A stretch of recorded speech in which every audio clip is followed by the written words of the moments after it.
All right, let's get the show started. Yeah, those who want to grab a seat, I want to make sure we have enough time for the conversation we are looking forward to. So on behalf of Medill, I want to welcome all of you here to the MFC Forum. A warm welcome to the CEO of United, Scott Kirby. Thanks so much for taking the time to be here.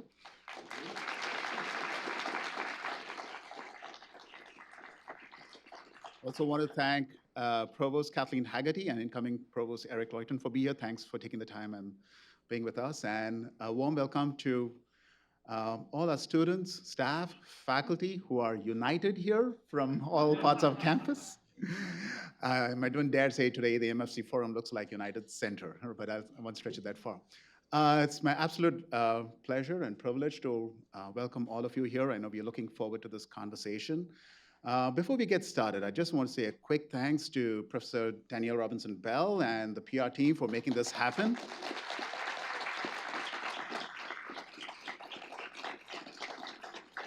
There are moments like this that we absolute treasure as higher ed, as students and faculty, so thanks so much.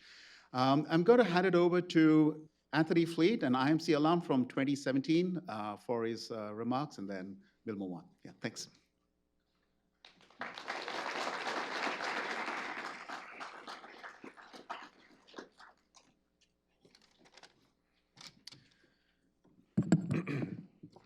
Well, hello, Northwestern Medill. It's really great to be back on campus. To the students, the faculty, staff, friends, and visitors, welcome and thank you for being here today. As Vijay said, my name is Anthony Fleet. I'm a graduate of Medill's IMC full-time program, class of 2017, and I'm a current employee at United Airlines. I'm on our corporate communications team, and specifically operations communications. And even more specifically, I'm responsible for communicating to and engaging our frontline employees, namely our flight attendants. So our job is to keep them engaged and informed. Just a quick fun fact about me and why I'm on stage today. So almost 10 years ago now, I actually flew my first flight on United to come to Medill to visit when I got accepted as a student. So it's kind of crazy how I'm here 10 years later. And what's even funnier about that flight is I didn't know anything about aviation. I didn't know anything about what goes into flying. My godfather was a little bit of an old school kind of guy. He told me that I should wear a suit. And so I was like, all right, I'll put a suit on to fly. And so going through TSA, I have a full suit on, I have to do this. And I was just utterly confused and just kind of perplexed about the whole ecosystem of flying. And I remember even being on a flight, we experienced some turbulence. And I was just like, well, like, if we go down, like, it was just meant to be, like, I just wasn't meant to fly. Thankfully, that wasn't the case, especially since now I work for United. It was great. So probably my first 4 or 5 flights, I wore suits, and then I quickly learned that I don't need to wear a suit every time I fly. So anyway, it's an honor for me to be here, to be a part of this event featuring 2 brands that have been very important to me throughout the past decade. And as a communicator, I'm always mindful of my choice of words. And so I'm deliberately choosing the word brand as opposed to organization, institution, or some other similar word. And brand is a word I heard a lot during my time here on campus. I'm thinking, I'm coming out of undergrad, I'm taking this program, I'm thinking I'm gonna learn more about communications. And what I heard a lot was, brand this and brand that and brand. So I was like, okay, this is interesting, this is new. And what I appreciate was that when you think about a brand, you're challenged to think beyond a particular product or service that a company offers. You're really challenged to think about the brand and how the power of brand can drive loyalty. And so if you've been following United and if you've been listening to Scott, our guest speaker, CEO Scott Kirby, he talks a lot about brand loyalty, and that's one of his top priorities. He says it really anywhere he speaks, anybody he's talking to in any forum that he's in. And he talks about just how to continue to drive brand loyalty. And you'll likely hear him say it today when he's talking with Dean Charles Whitaker.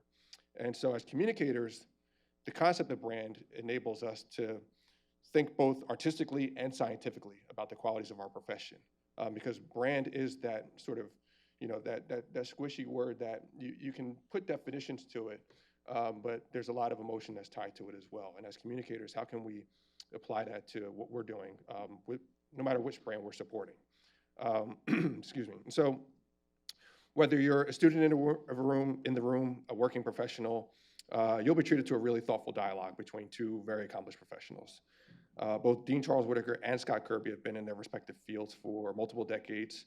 I've had the pleasure of kind of sitting and observing how they lead their respective brands, and just seeing how thoughtful they are, just how personable they are, and really like they drive a lot of inspiration and optimism for the respective brands that they are really responsible for. And so I think we're really in for a treat to have a lot of fun to listen and learn from both Scott Kirby and Dean Charles Whitaker. And with that, please join me in welcoming Dean Charles Whitaker and CEO of United Airlines, Scott Kirby.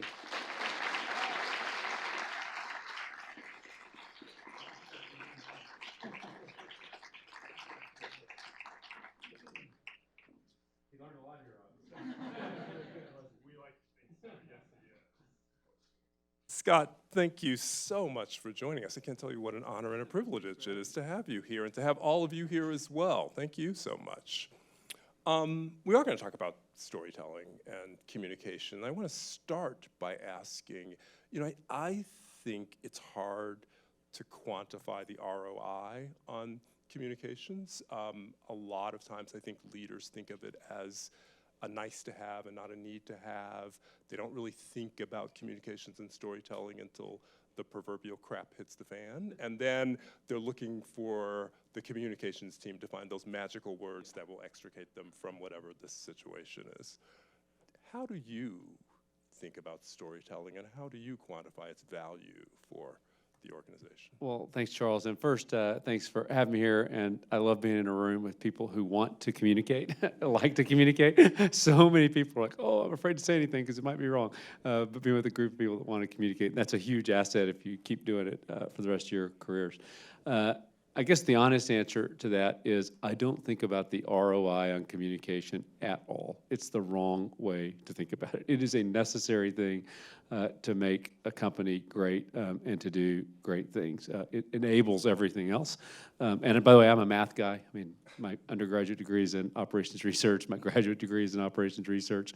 So I am a math guy. But I think, being on a broader point, people try to put an ROI on way too many things in corporate America. And you guys, Charles talked about, or Anthony talked about building a brand. Building a brand is not something you do one ROI investment at a time.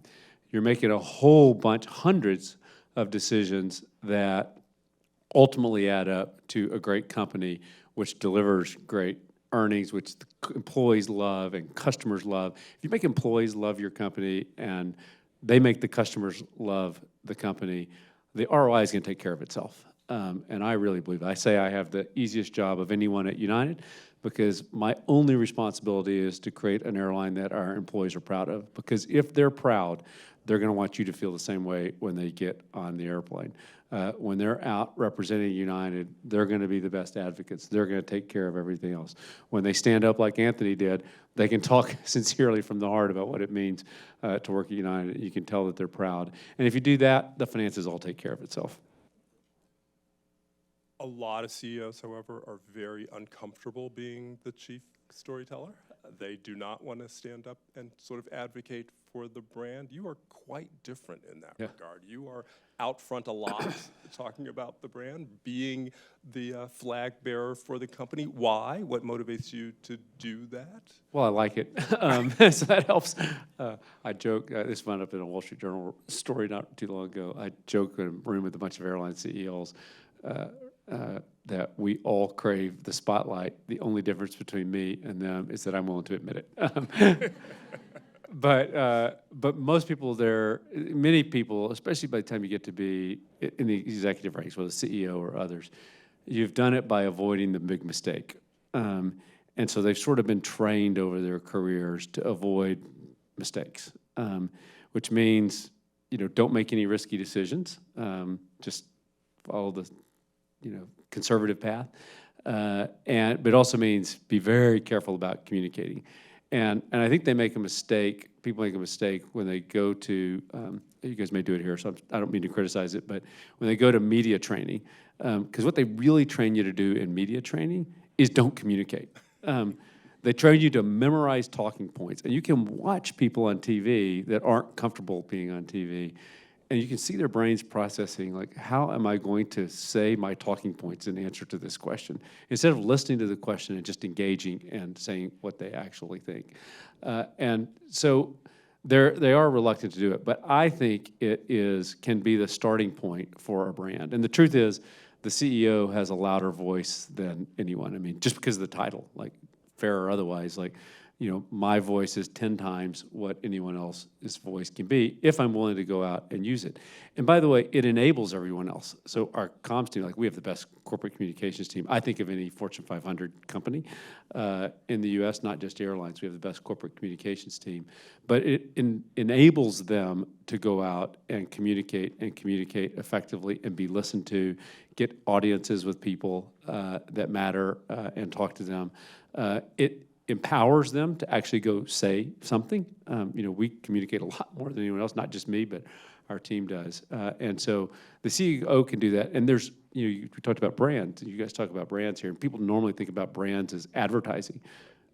The most effective kind of brand building you can do is actually free, because it's communication. That's just way more effective because people are cynical about advertising.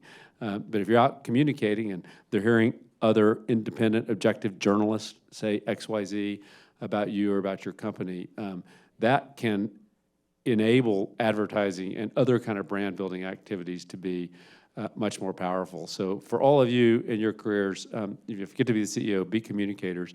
But if you're if you're in the communications department advising CEOs, like, convince them to step out, jump in the deep end of the pool every once in a while, and try to communicate, because it can be really empowering for a company. At the same time, these are really fraught political times. The divisions are deep. People are looking to brands oftentimes to see whether or not they align with their socio-political beliefs.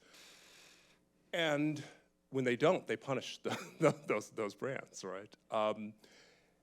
And they're looking for signals at really wrenching moments, the killing of Charlie Kirk or George Floyd or whatever. How does a company or a brand communicate its values without sending a political message that is going to alienate half the people? Yes, exactly.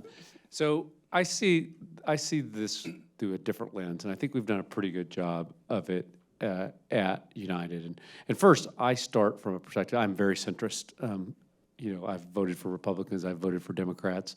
I truly am independent, and I don't like what they do on the far left or the far right. Much of it I dislike. And so I start from a perspective of being a centrist. I also read extensively. And by the way, many journalism people in here, like, I hate the demise of journalism. Bravo.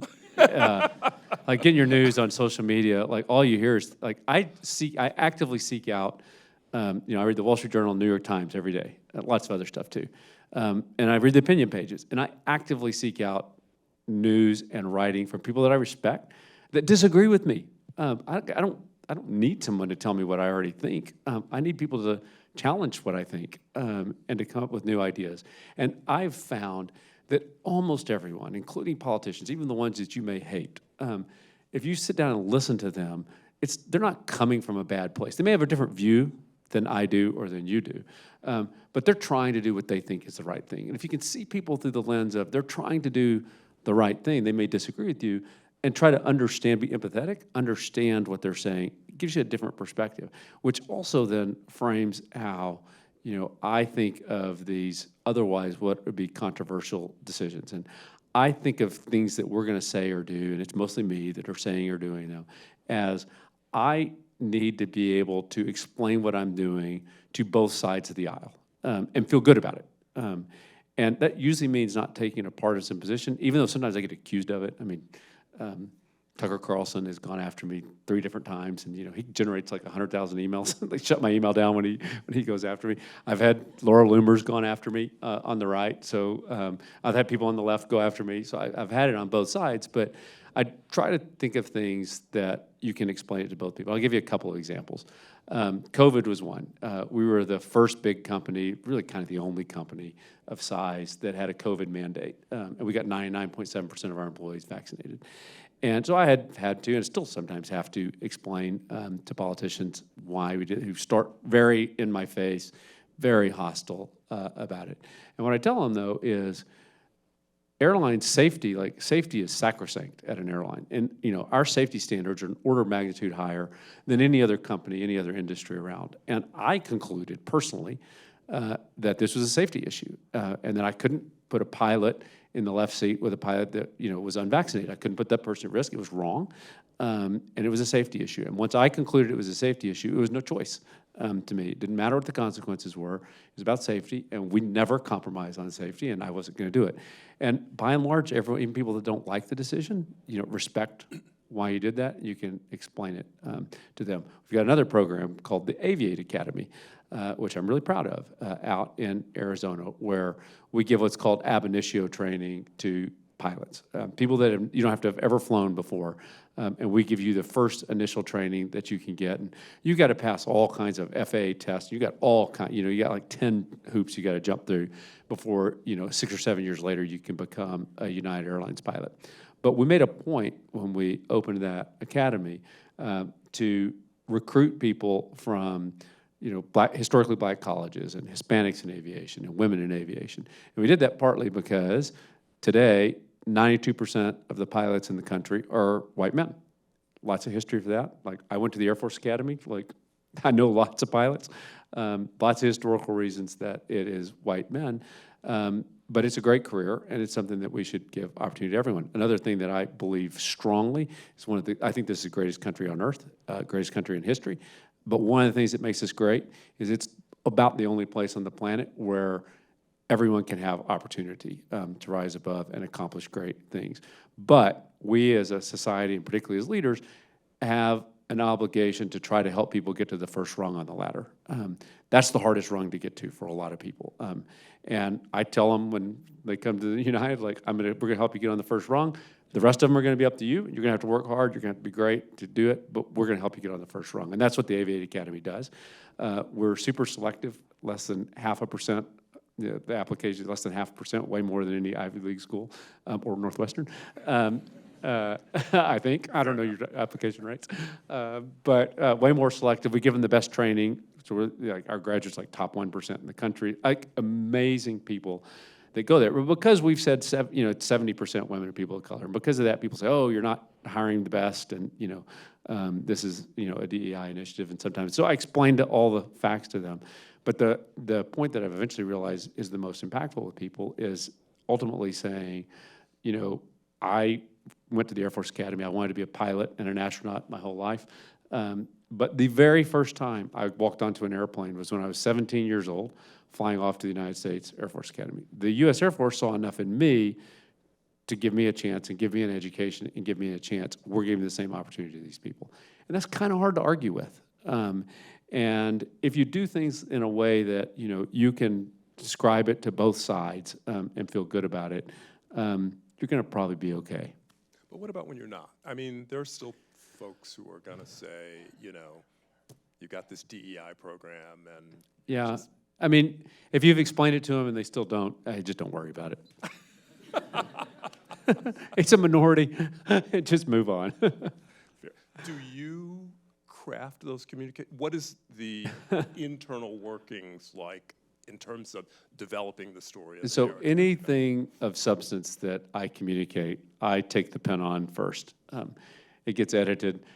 Usually the legal team sends it back to me, and they've struck out everything that I want to say. So I put it back in, and they take one shot, and they let it go. But almost everything that of substance that gets communicated, I write it. It needs to be in my voice. I'm the one that has to be out talking about it. It needs to be in my voice. I want to describe it the way I want to say it, so I write almost all of it. So hypothetically, say there's an major airline that's considering merging with another airline. I already said it in public. We tried to buy American. I want to fix them. Sorry, please don't quote that. But there are, you know, When you communicate all the time, just say what you think. Sometimes it pops out. there's lots of chatter about that, concerns about what that might do to pricing and competition. That's a narrative that can easily get out of your control. Yeah. What do you do about So that was one, that's a good example in communication. What we did was totally different than what most companies would do. And so it is true that I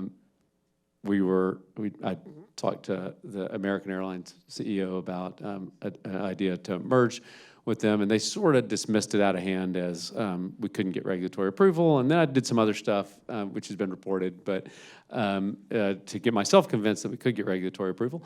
But then it leaked. And there were enough people in Washington that knew about it, that we knew it might leak. Leaking was bad for us, because when it leaks, we can't really tell our story because you can't go out. It's hard to go out and say, yes, we tried to do this. And the opposition can all gear up and say this will be anti-competitive, and everyone that doesn't want the deal can gear up to say it. So we were disappointed that it leaked. And that's what happened. American came out and pretty publicly said that they were not going to do it, and really kind of poisoned the well for the current management team, at least, to get a deal done. Because once you've said it's anti-competitive, it's sort of hard to go back and later say, oh, no, changed my mind, it's going to be good. And I knew that it would be competitive because I knew what we were trying to do was different than traditional. Traditional mergers in the airline industry have all been about subtraction. They've been done from a place where the companies were struggling and they were going to cut jobs and they were going to cut unprofitable flying and they were going to shrink and they were going to do a bunch of subtraction. This was about addition because United has created a brand loyal airline where customers choose to fly United. I have lots of great data from around the country. Everywhere we fly, we've won huge market share because we've created a better airline. And that's what customers want. Customers don't just want air travel as a commodity. You do care about price. But value matters too. The lowest priced airline just went out of business because they were horrible to customers, and customers hated them. That's why they went out of business. And customers care about value. And all the stuff that we're doing at United for technology and product and reliability and service matters to customers. And customers have chosen overwhelmingly that they'd rather fly United than our competitor here in Chicago, than a different competitor in Denver, than a different competitor in San Francisco, overwhelmingly chosen that customers want. And that's the vision that I have, is to really expand it globally. And so I know, because I'm the guy that gets to decide what we're going to do, I know for 100% certainty that it would be better for customers, because the whole reason to do it is to create a great airline for customers. So I was 100% certain that would be true. And I really disliked that the narrative had become that this was anti-competitive. It was sort of all the old way of looking at it. So I decided to draft a note. I drafted it. My wife, we were at Amangiri for her birthday weekend, so she was a little bit annoyed while she went to the spa. I drafted the note. But I did it while she was at the spa. I drafted the note on Saturday, and the team scurried around with it a little bit, and on Monday we put it out. But I wanted to explain what was in my head. And the reason I thought it would be good for consumers. And I wanted to do that. What's the response been? The response has been really positive. From everyone. I live in Dallas because I was the president of American Airlines, so I wound up never moved. I have a house here, but I never moved the family. And I'm at, this has happened every time I've been out, basically, since it happened.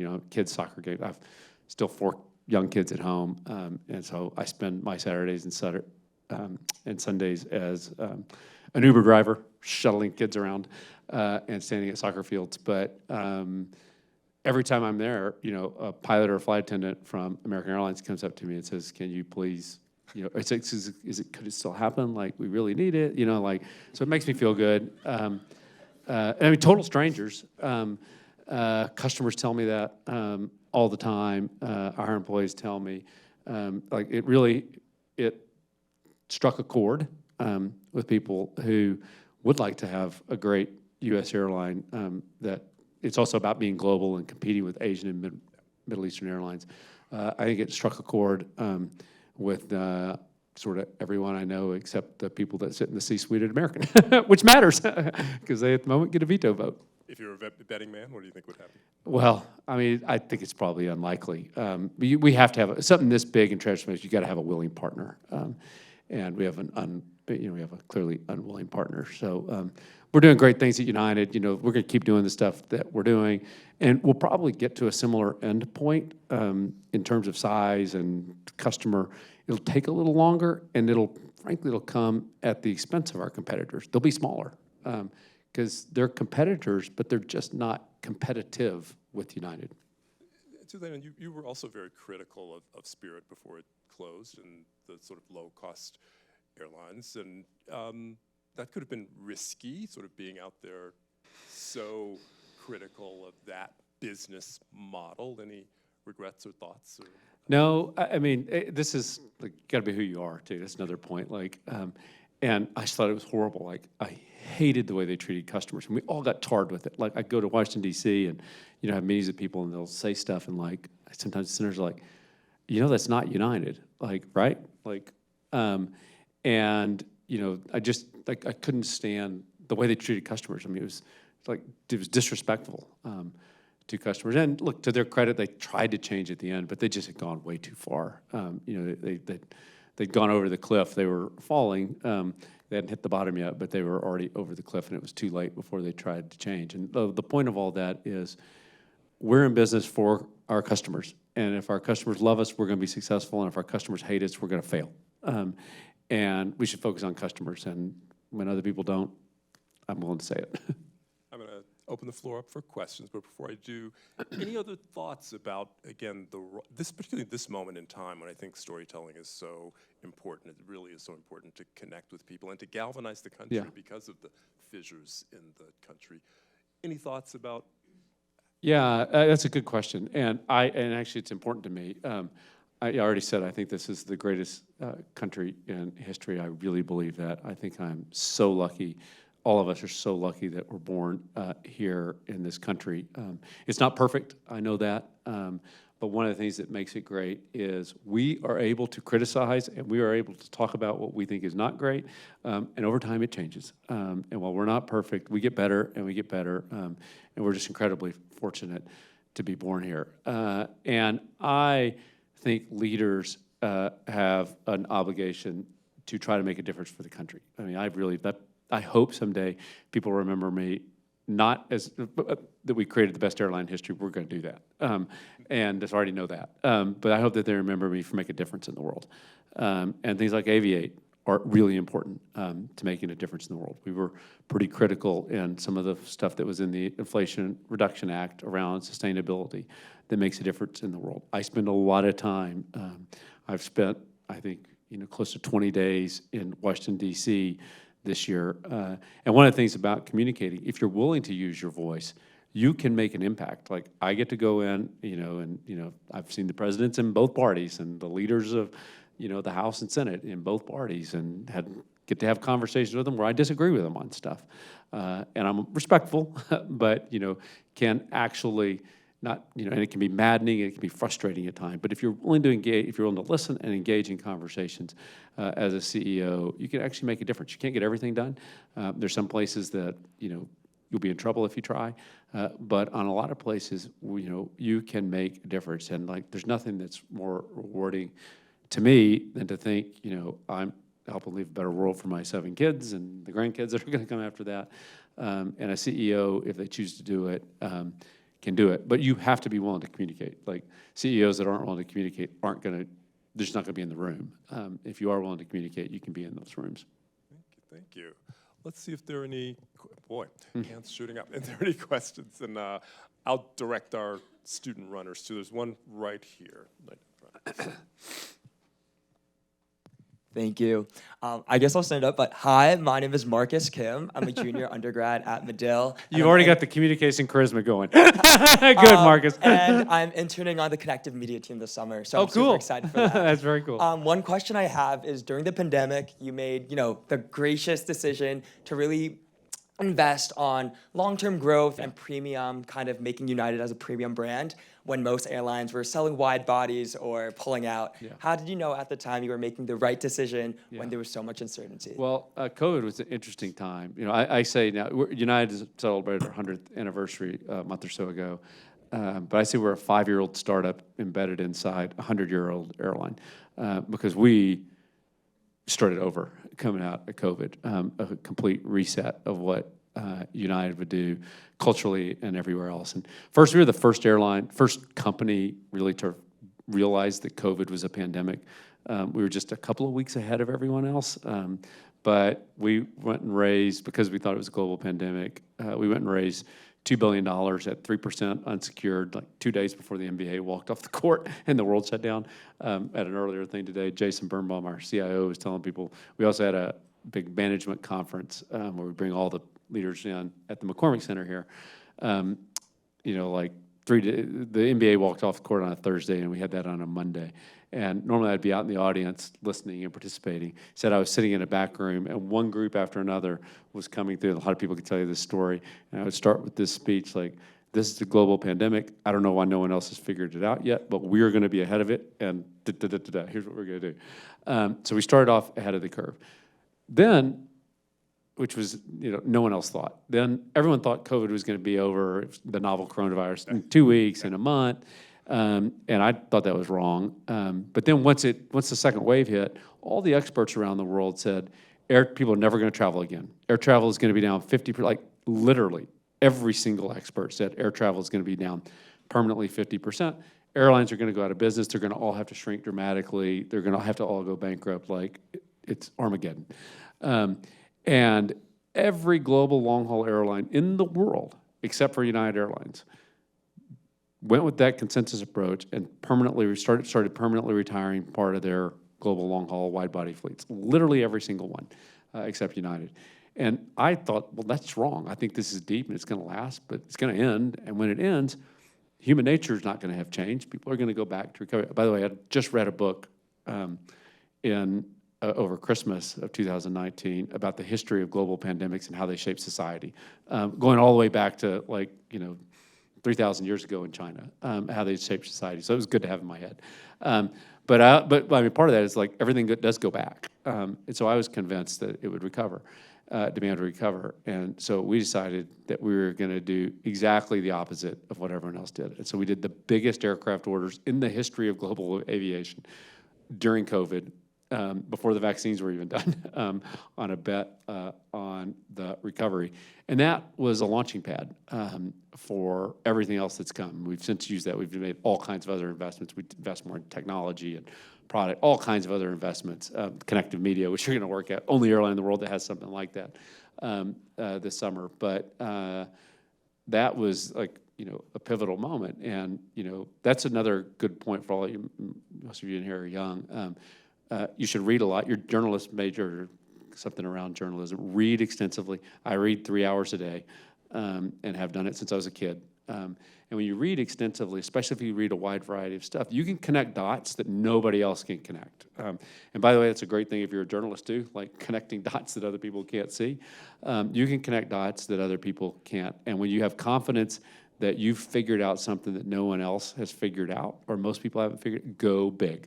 Trust your instincts, pressure test it, but go big on doing it. And we did that at United, and there's no looking back. Thank you. Great answer. Let's right here. Hi, my name's Nathan. Not a Medill student, but premier silver status on United. Thank you. And you can aspire to global services someday. My question was more specific to your order on the Airbus A350 and Yeah. the delays and Yeah. issues that have come with that. When you're negotiating with big companies like General Electric and Airbus, how do you balance communicating like fleet strategy with employees, investors, and the media? And how do you balance the transparency that you need while also communicating your vision like effectively? That's a really good point. Not where I thought you were going with that one, but I drive my team crazy by saying too much in public, and I am who I am, so I just do it. I also think the balance is mostly communicating is fine. I mean, I'm sensitive to it. I don't say something that I think is going to get us in trouble. But I try to be pretty open and honest, and I don't really think it puts us at a disadvantage with other companies. It also gives you the ability to create leverage on the other side, because you can be saying stuff. You know, anytime you're saying something like that in public, like to aircraft manufacturers, if I say something about Airbus, Boeing hears it. If I say something about Boeing, Airbus hears it. And so both sides say anything. So I think the balance is communicating is mostly better. The network team, another like, it's funny, they joke, they have a running joke at United that the guys that decide where we fly, and they're super creative, and all the cool places like Nuke, Greenland that we've started, they're super creative. They won't tell me in advance because they know I'm liable to say it in public, so they wait until pretty much the last moment to tell me what our new routes are going to be. I think my team treats me that way. Over here.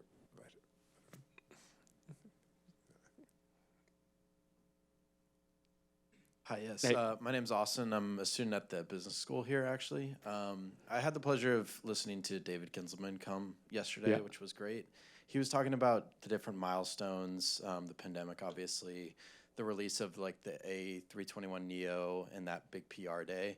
How do you kind of manage different communications when it comes from crisis versus something that's more growth oriented like that day? Yeah. First, since I'm on stage and your name is Austin, I'm going to tell a story that's amusing to me.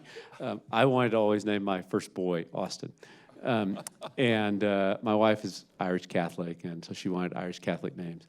And I'd almost convinced her, and I'm from Texas, I'd almost convinced her, I think, to let our son, who's named Sean, be named Austin.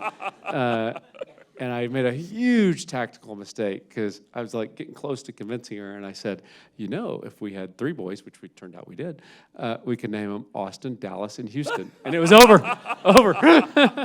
Yeah. So your dad must not have made that mistake.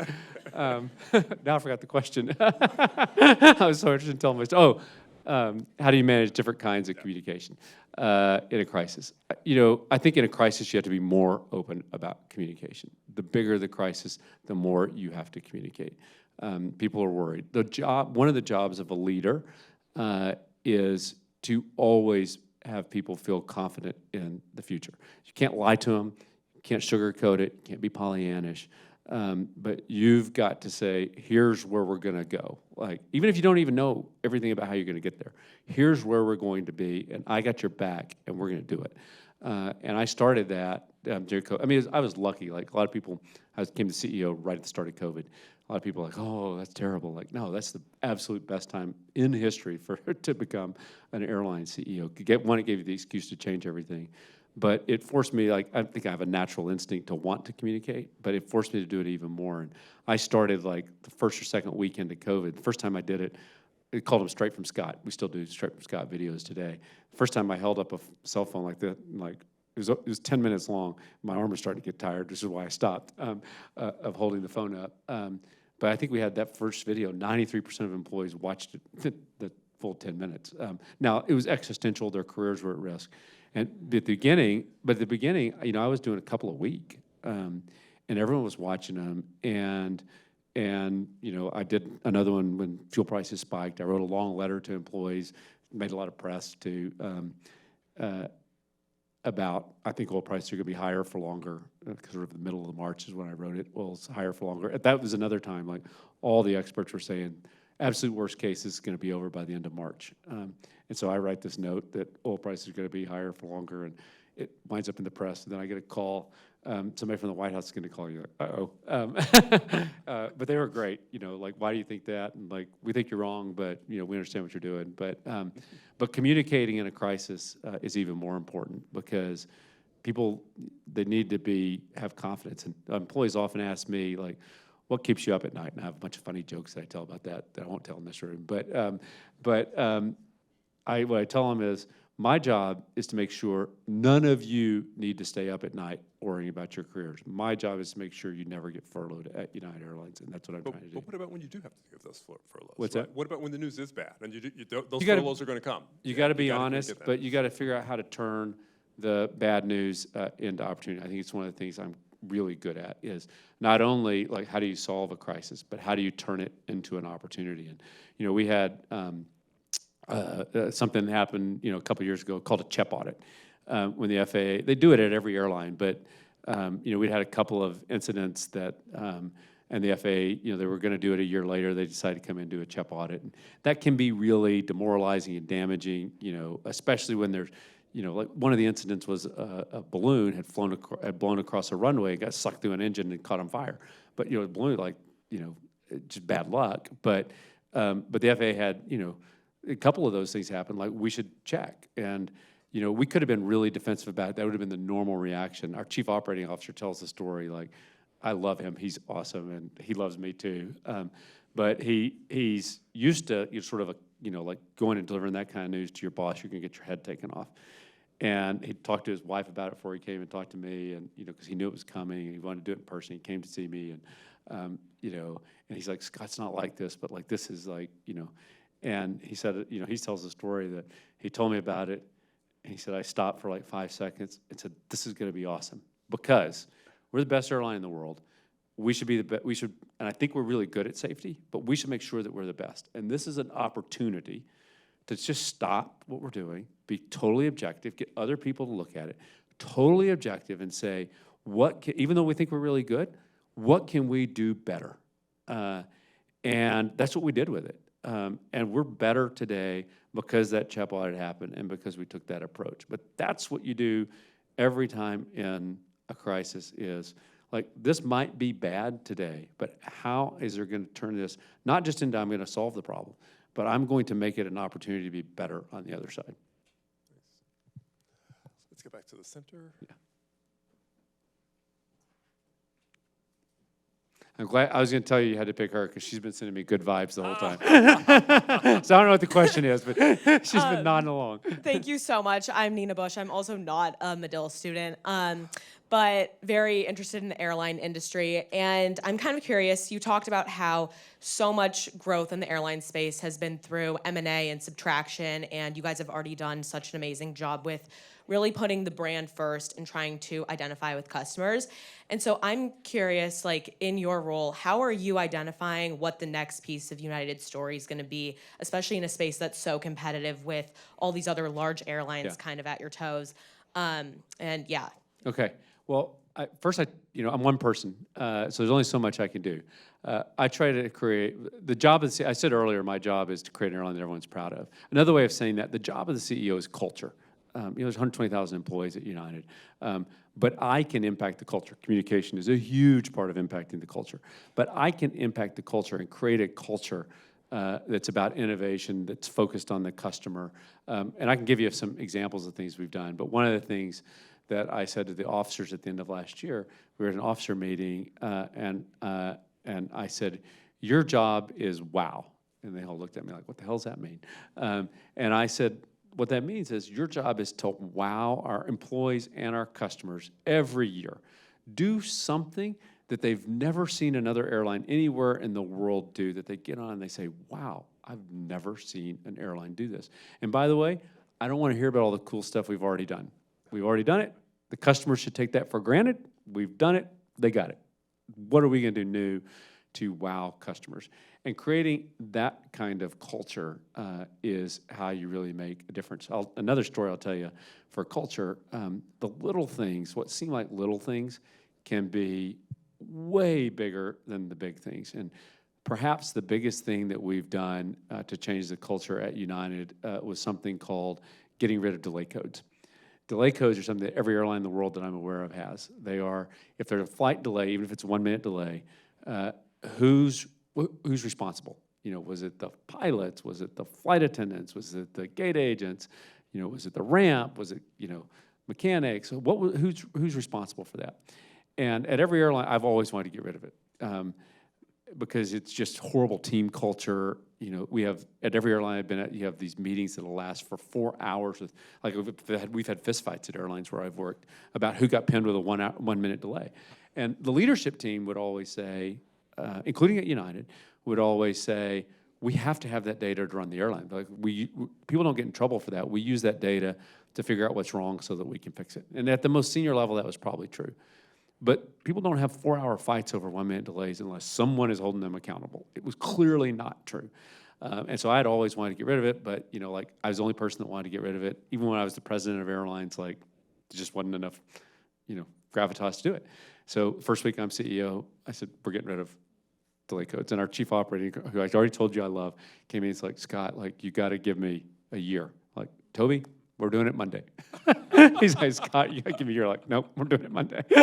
And we did. But that changes the, and by the way, like, for 2 months we didn't have great data, but then we put, you know, cameras up. Well, we have better data operation than any airline in the world because we got rid of the crutch. And it transforms the culture. When you don't have, when you have employees working as a team instead of fighting with each other over who's responsible. And so don't underestimate the power of the little things. And by the way, you get that by being out talking to people. Like, you know, you go talk to people and they tell you how frustrated they were with that. But no airline will, and they'll still tell you at other airlines. Like, this wound up in a Wall Street Journal article recently, and I got bombarded with text messages and emails from pilots of multiple other airlines.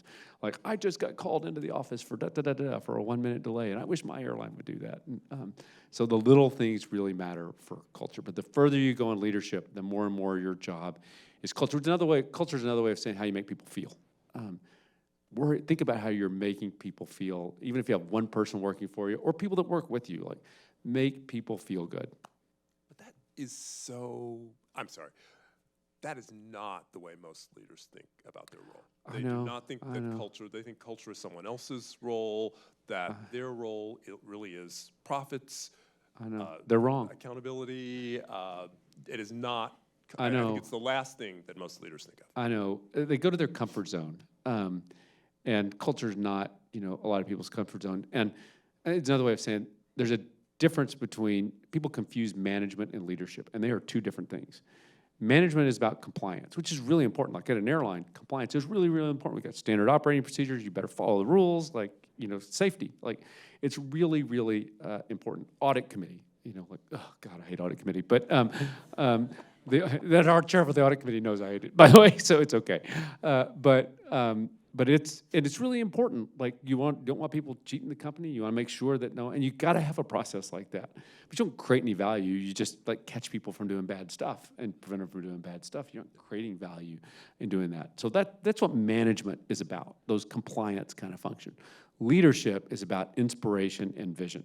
It's about how you make people feel and saying, here's the aspirational vision, here's where we're going, a place everyone wants to go to, and get them to want to go there with you, not because you tell them to go, but that they want to charge the hill with you. And so don't ever confuse leadership and management, because they're two different things. But a lot of people that become leaders get to be leaders by being great managers, and then they go back to their default of, you know, I still know airlines that the airline CEOs work 12 to 14-hour days, and they are looking at things that were 1 minute delay yesterday. They're literally looking at 1 minute delays, and they are grilling people about why this flight got delayed. It's just corrosive to culture. Let's go back to this side. Hi, I'm Edward. I'm a junior undergrad at Medill, and I am very grateful for the improvements to Terminals A and C at Newark Airport. Now we need to get B done. We're flying another airline out of Newark again. Good, yeah. But my question was about Starlink, and Yeah. obviously that's being rolled out, and since it was announced, some controversies have abounded with a famous person tied to that program, and obviously, you know, United still stands by it, but like internally, when you're thinking of, when you see things happen, or this guy says something, and you see like there might be internal trepidation or potentially disagreement. I know you're talking about wanting to seek disagreement in what you read, like in your media diet, but when you see it in your company and you see those kinds of disagreements there, how do you deal with that?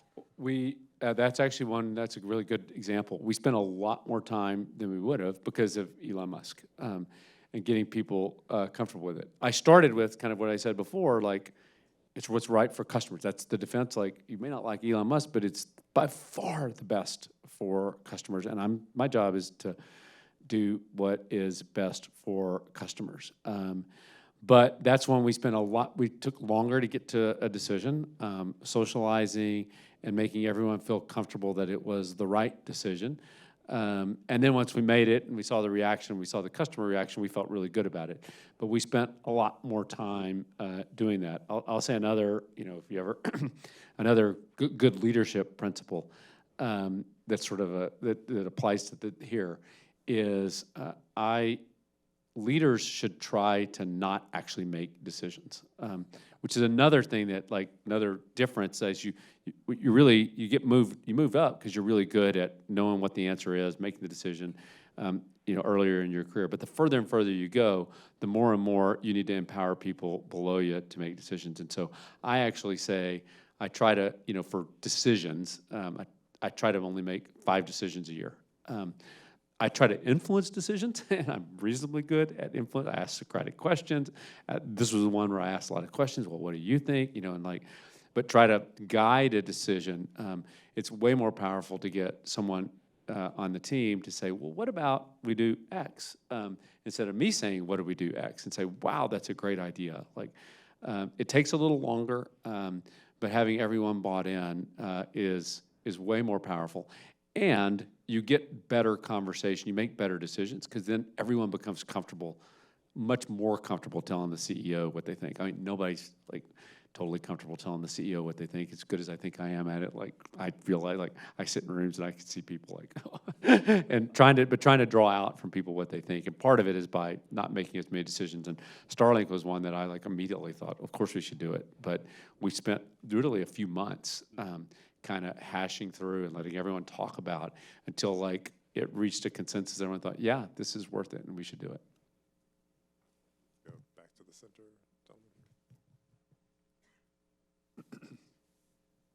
Hi, my name's John. I'm studying industrial engineering here, and I'm a returning intern at United Airlines. I think earlier... Great. Airport operations resource planning. Yeah. I think earlier you mentioned that, quote, United's competitors aren't competitive. I think that's a really interesting storytelling choice, and I'm curious if you want to elaborate on that. I said it in public. I've thought it for a long time. What I mean is they are competitors. They fly the same routes. They fly airplanes like we do, but they're not competitive in how it feels to fly. They just aren't.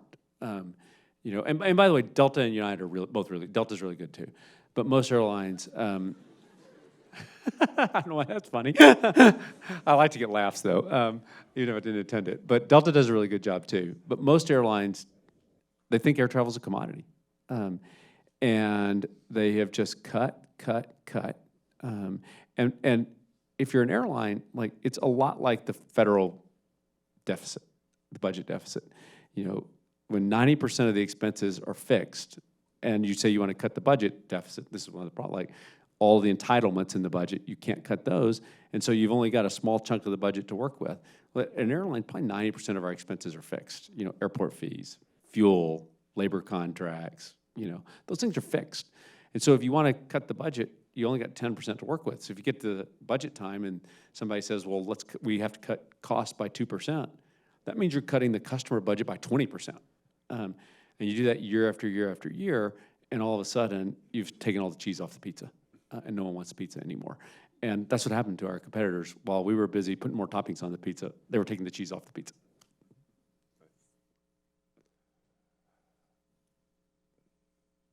Hello, I'm Jacob. I'm a business school student here and a very loyal United traveler.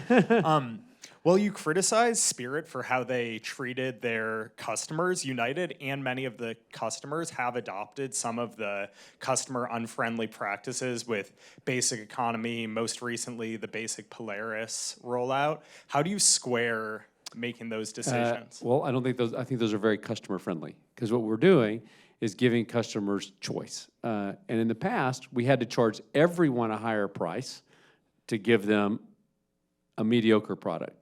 Now, we have a stripped down product, we have, a regular product, and we have premium products. So we're giving customers more choice. And we're giving everyone, most of the things that I talk about that we're investing for the customers apply to every single customer. So Starlink on every airplane can apply it for free, applies to every single customer. Seatback entertainment in every seat, every single customer. The best app, the best technology applies to every single customer. But it really is about giving customers choice instead of having everyone pay a blended cost if that's not really what you want. Last question, and let's make it a good one. I'm gonna hate to leave. This is fun. Good. Where do we go? Where do we go? Let's see. Let's come back to this side. Hi there, Chevy Chen, student at Kellogg.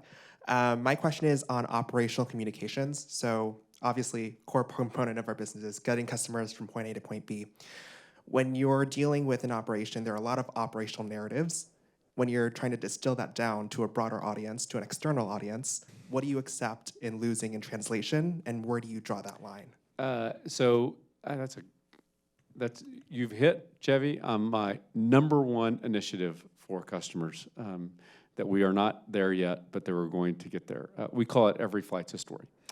And my goal is for all of our 6,000 flights a day, anytime there's a delay or cancellation, we communicate exactly what's going on to you in clear English. When it's weather, we send you pictures of the radar maps to help you understand in clear English that you can understand exactly what's going on with your flight. And the goal is that I've told the team is pretend I'm on the airplane and I have called and asked what's going on with my flight. What would you tell me? I want to tell the customers that.